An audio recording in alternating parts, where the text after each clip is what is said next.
Greetings. This is Terry Whitfield, a.k.a. Yasha Ben Israel, for the Terry Whitfield Yasha Ben Israel podcast show. Back at you again with some more good old quality information. Yes, quality information. Information that is not lacking in quality or quantity. For we surely is growing out here, y'all. I'd like to give a nice thank you to all of my listeners, all of y'all who over the last year, I just started last year, or just podcasting. I've been ministering over 30 years, podcasting, and we're making leaps and bounds, y'all. I mean, the numbers have not gotten big, but just in a year's time, I've had some faithful listeners, and we have some considerable amount of views. Do know that the information that has emanated from Anchor, thank you Spotify, the information that they have allowed us to have a platform for has the platform has allowed us to hurdle over leaps and bounds. Okay, because this is the place where we talk about things they don't want you to know and things that people don't like to talk about. You know, you can suspect that starting out that the numbers are going to be considerably low. But the thing, I say considerably because you have to consider the fact that this is the stuff that people don't like to talk about and things that people don't want you to know. But do know there is an audience for us, and our words are powerful. Just today, I was just surfing through YouTube and Facebook and social media, Instagram and everything. And I want you to know that the information that we have been putting out has been inspiring many, many people.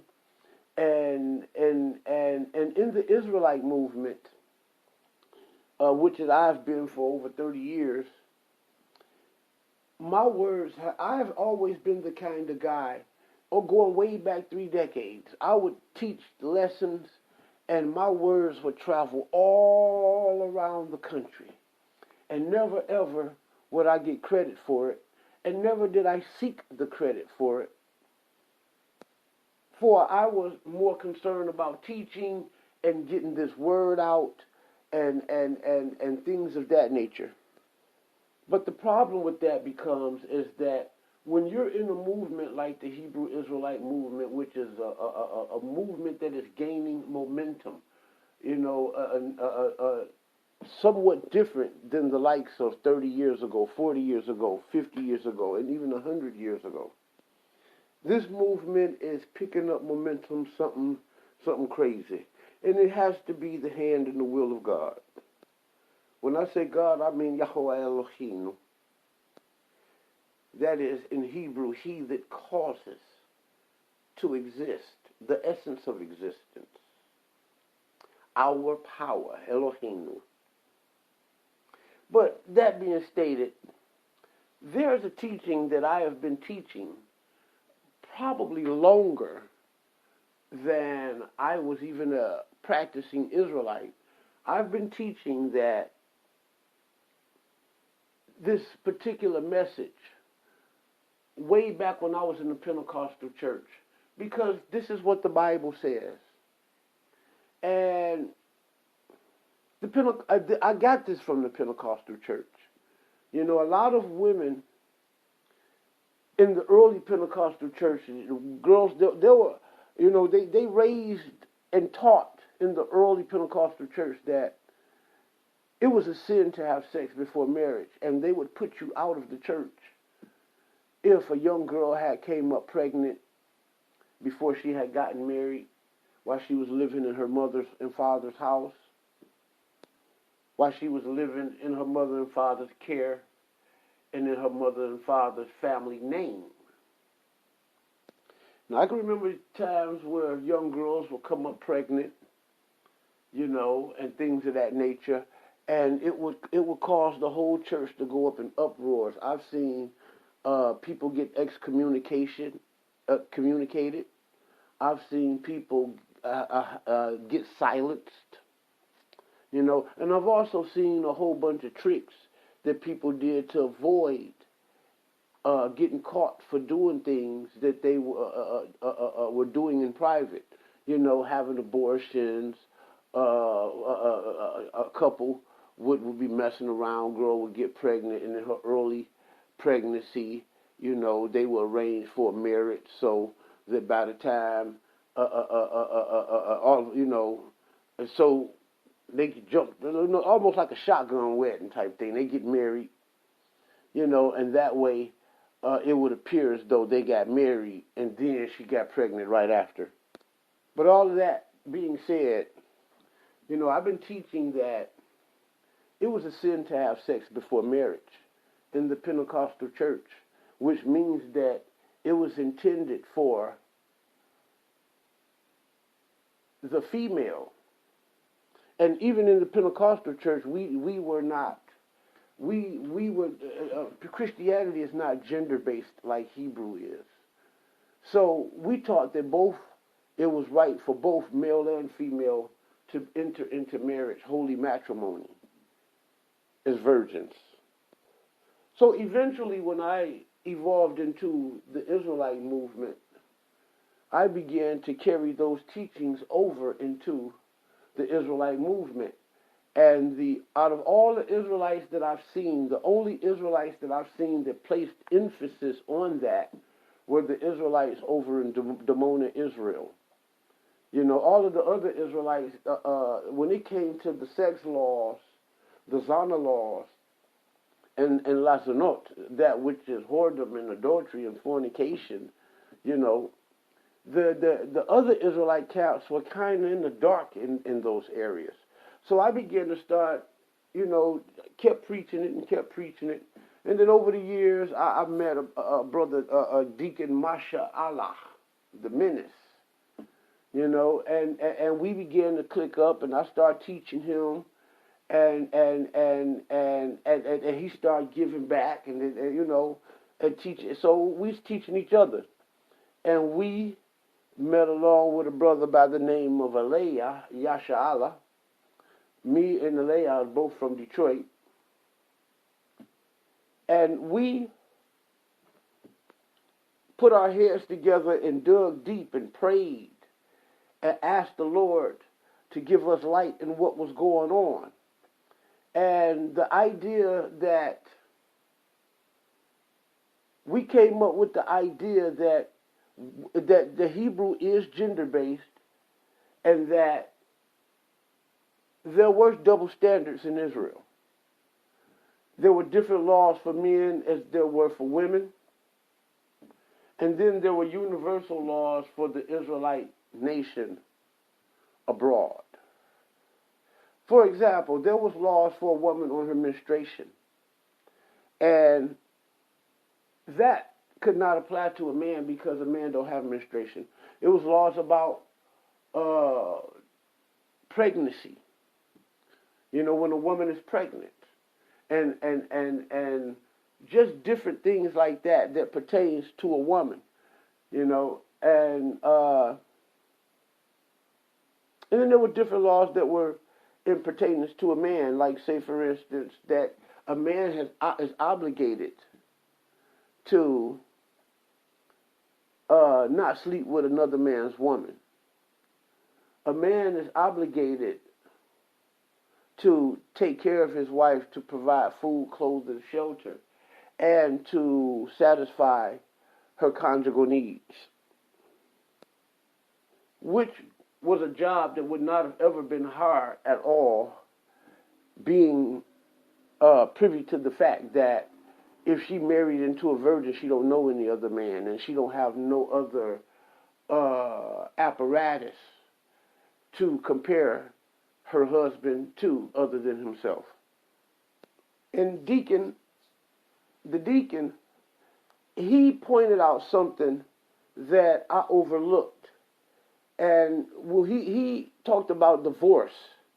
And well, we are to look at the laws of God as a model, okay?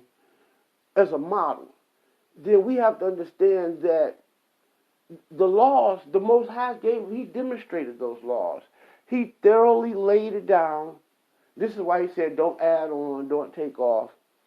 And then we see the example, the model that was given to us in the law concerning divorce,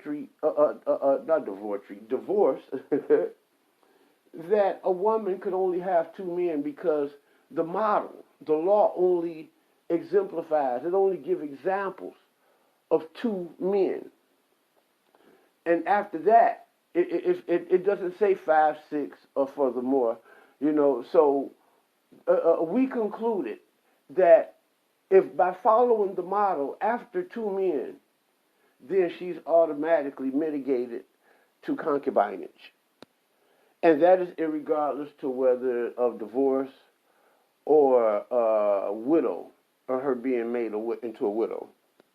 But that being stated, then we met a young brother by the name of Alah. Alah, and we all met up by way of Facebook over the years. And he added an extra spinach to it, And he talked about how the importance of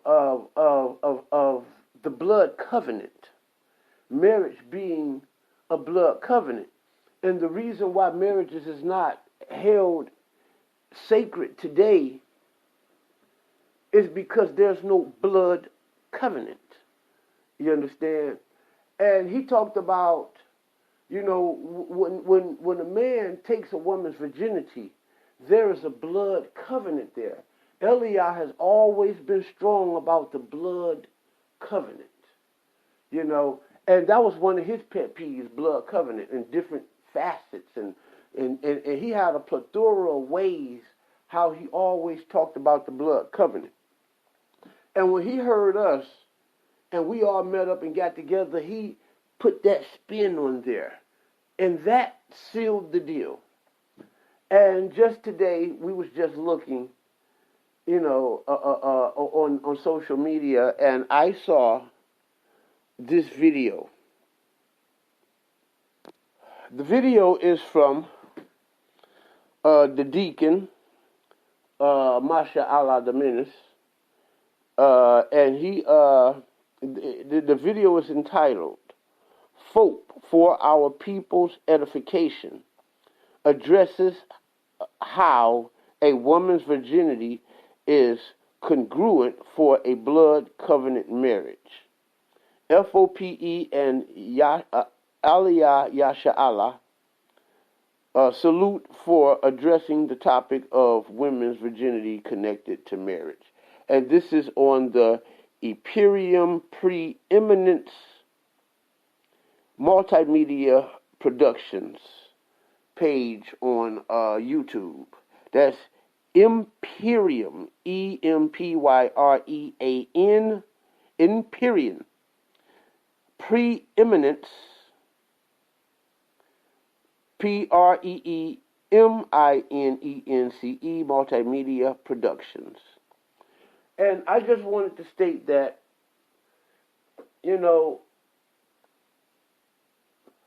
I've been teaching for years, and a lot of Israelites really need to be humble because they don't understand the multitude of information that the Israelite movement would not have had not I been in it.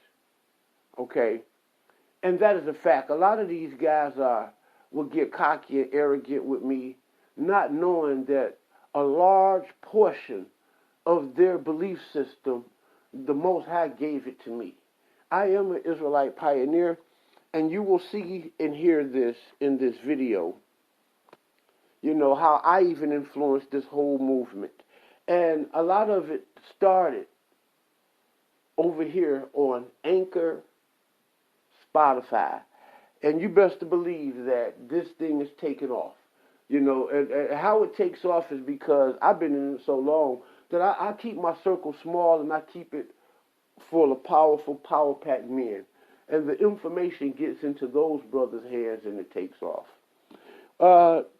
Enjoy and listen to this video.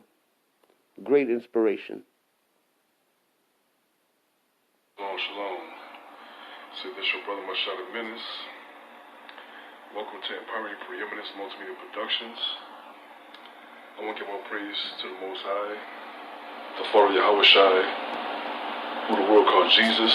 Some people might call him Yeshua, pre and post incarnate in the flesh, and the Father Abraham, Father Isaac, and the Father Jacob. All praises, all credits, and all acclamations is exclusive to the Most High Yahweh. I'm getting straight to the chase, you heard me? A big shout out, a big salute, you understand, to F.O.P.E, which stands for People Edification. The leaders of that camp is the elder Qanath Yahweh, and also the brother Shar Sham, Prince of Sham, because I believe that's what the word Shar means in the Hebrew. 2 years ago, they did a video that they came out and did videos about how the 12-tribe chart is faulty, which I agree, by the way. And they pretty much changed the game in the Israelite community, because these guys were One West. They were heavily One West. You understand? And yet they defied one of the core teachers of the One West groups. You understand? And that is the 12-tribe chart. You heard me? And this time around, they are engaged in a topic that I've been teaching, not necessarily in public, for as YouTube videos concerned. I've been teaching since pretty much like 2009-ish. And that's the truth of the matter, that if a woman is not a virgin, she's not compatible for marriage. You understand? As the brother Alah would say. Forgive me if I don't think it's Yasha Allah, but I think it's Ya Allah, something like that. I think it's Alah Ya Allah. And he said that if a woman does not meet the biblical criteria for a blood covenant contingent marriage, she cannot be a wife. She's been mitigated to concubinage. And that's something that I've been teaching for years. Not necessarily the concubine thing. I've been teaching that for like the past 2 years.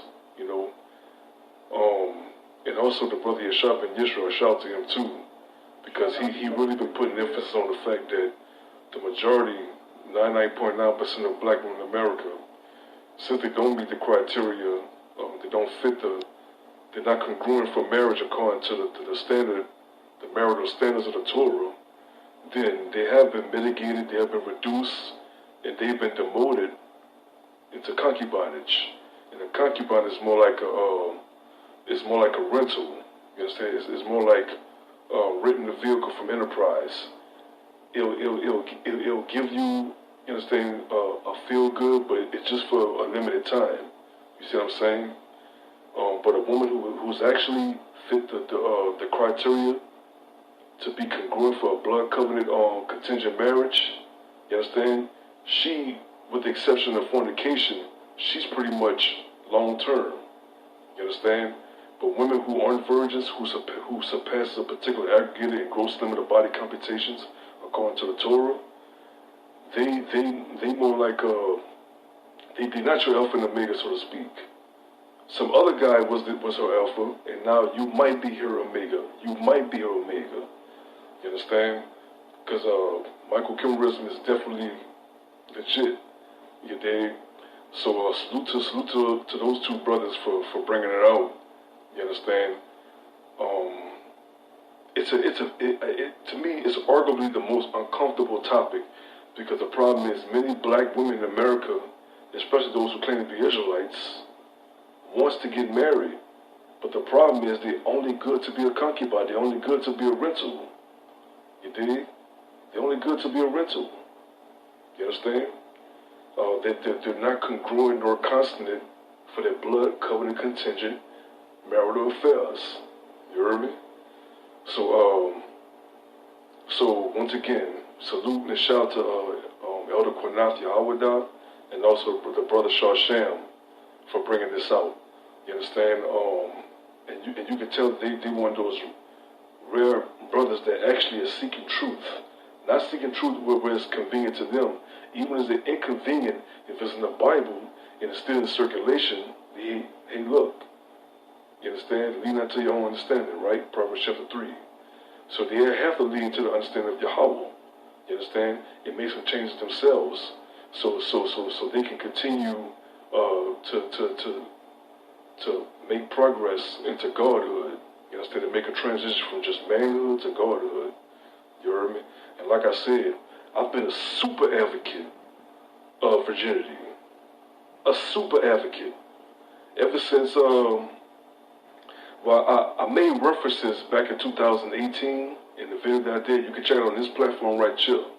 You think I did a video about this black woman who claimed to be a 50-year-old virgin. Maybe she was a 50-year-old virgin. I don't know. Her name was Yvette. She was in the audience, among the audience. She was in the audience. You dig, on the Wendy Williams show. And she said she's a 50-year-old virgin and proud of it. You understand? So I made references to me and this other brother from Connecticut, I believe, and we've been talking about this for years. You understand? About women who are sexually inexperienced. If the Most High were to arrange for us to be married, of course they'll be with a woman who's sexually inexperienced. You understand? So I did make reference to that, but I didn't really do a video per se as far as teaching that any woman, any Israelite woman who surpasses an aggregated and gross limit of body computations according to the Torah, which is 2, according to Deuteronomy chapter 24, verses 1 to 4, she does not meet the criteria, especially she's not a virgin. She does not meet the criteria of a true blood covenant, as the brother Alah would say, marriage, blood covenant marriage. For the woman who has a body count of 3 or more, you understand, they have been mitigated, reduced, and demoted into concubinage. You understand? So a concubine, once again, they are subpar to that of a wife, but they still assume the role of a wife, but they don't biblically meet the criteria to be the quintessential wife. You understand? It's kind of like the area and the perimeter thing in geometry. The area is like the quintessential thing. The perimeter is something that disseminates and circulates the area. So women who aren't virgins, they more like the perimeter. But women who are virgins, they like the area. You understand? They're the focal point. You heard me? So once again, man, salute to those brothers for bringing it out. Like I said, man, it was a great edifying video. And I can tell the women who followed them was feeling some kind of way, but you can also tell that they weren't trying to contend. It wasn't being contentious. You understand? Like they wasn't fighting with it. They wasn't fighting against it, because let's keep real. Like I said, your average black woman in America do not fit the criteria to be married. They do not fit the criteria to be a wife according to the Bible. They only fit the criteria to be a concubine or a seasonal. It's kind of like when you're applying for Home Depot or Lowe's. You understand? You're not applying part-time or full-time. You're only applying as a seasonal associate. You heard me? More like a transitory companion. Something that's not long-term. Something that's short-term. Still give you pleasure. You understand? But nothing long-term. But a woman who's congruent and fit the criteria, who has a low body count, a very low body count to a virgin, according to the Torah, she's long-term. She's more long-term. You understand? She's more of a till death do you part type wife. You understand? But a woman who surpasses a particular aggregated and gross limit of body counts, body computation, according to the Torah, she's more, like I said, she like in football terms, she is to be waived. You understand? After a while, you heard me. Like, okay, we took you in, we got you off the street, so to speak. Work for us a little bit, do a little practice, hire you in the practice squad. If you can make it to the 53-man roster, you understand? You make it to the 53-man roster. After a while, you understand, because you have a history of being plagued with injuries, and we can kind of foresee that coming, you may not be with us for a while. That's why they give football players, minimum contracts. You understand? So it's kind of same thing. You give a minimal contract with the concubines. You understand? They're just transitory, but you can still utilize them. You dig? So yeah, man, that's all I want to say. You dig? I really appreciate where this is going in the Israelite community, because this is the 2020s. You dig? We can't carry on that same ignorance we carried on in the 80s, 90s, 2000s, 2010s.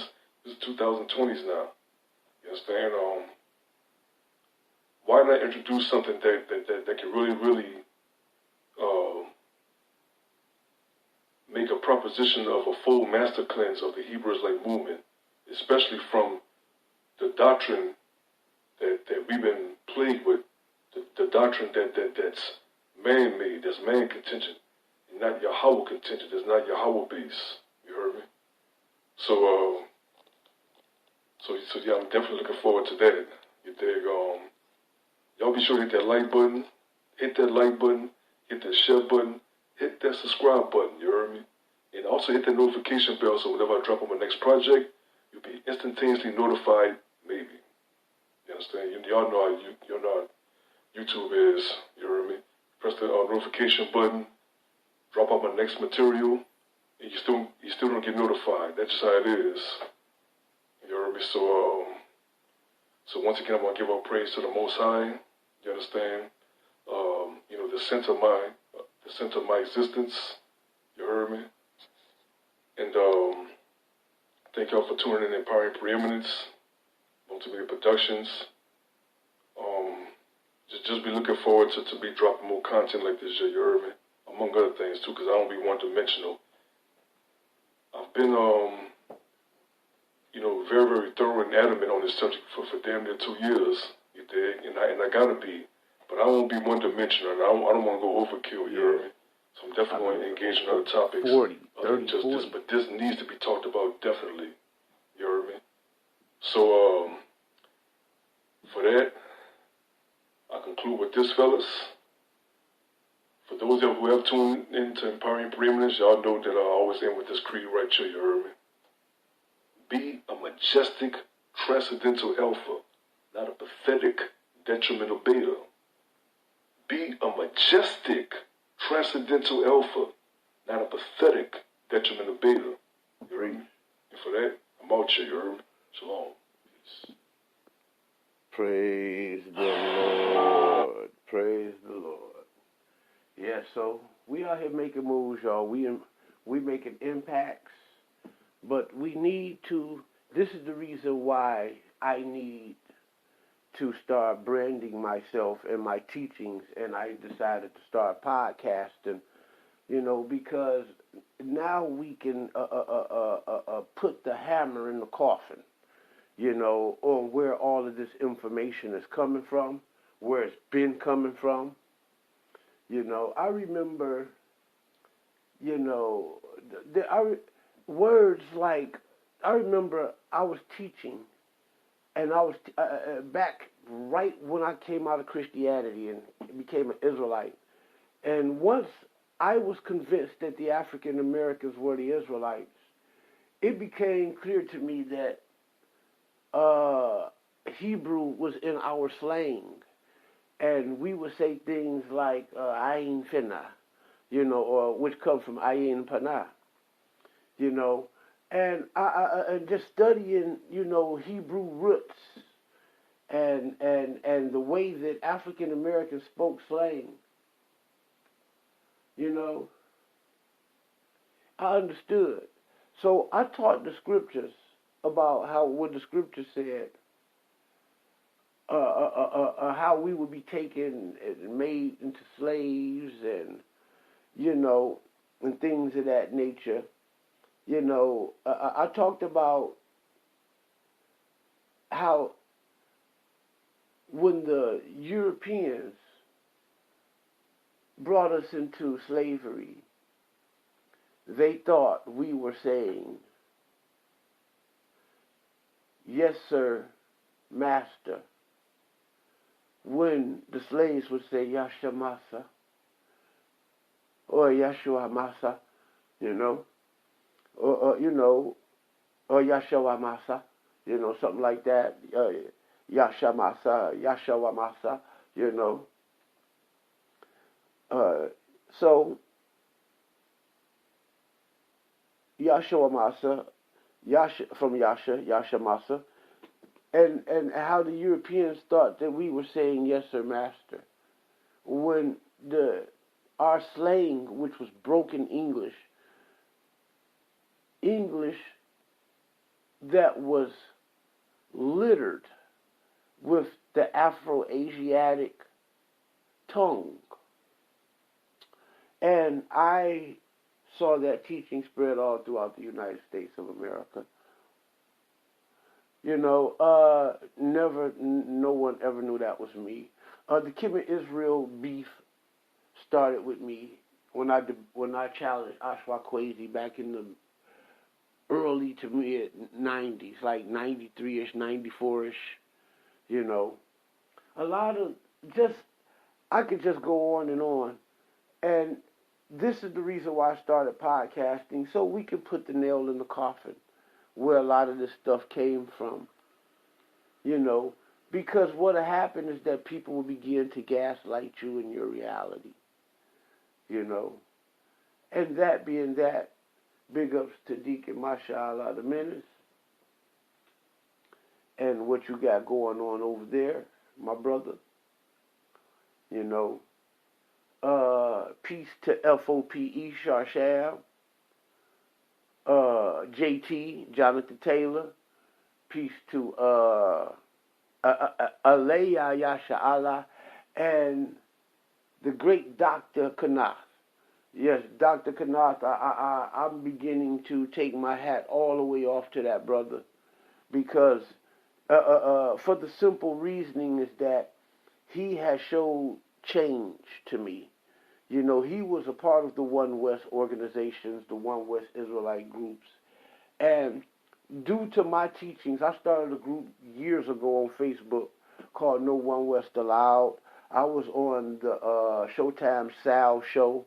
I was one of the early pioneer proponents that the Most High used to be an apparatus to let the Israelites know to step outside of the bondage of the One West cult caps. And at this time, Qanath was in those caps. You understand? So things is coming around. I've seen the brother change. I've seen him in the camp. I've seen him lead the camp. I've seen the brother, humble himself to the Most High, and start to move towards change. I do understand that there's a long way to go. You understand? But big ups to the brother and his movement and what he got going on over there. That being it, this will conclude this show of the Terry Whitfield. Excuse me, of the Terry Whitfield Yashab in Israel podcast show. Well, them pineapples was good.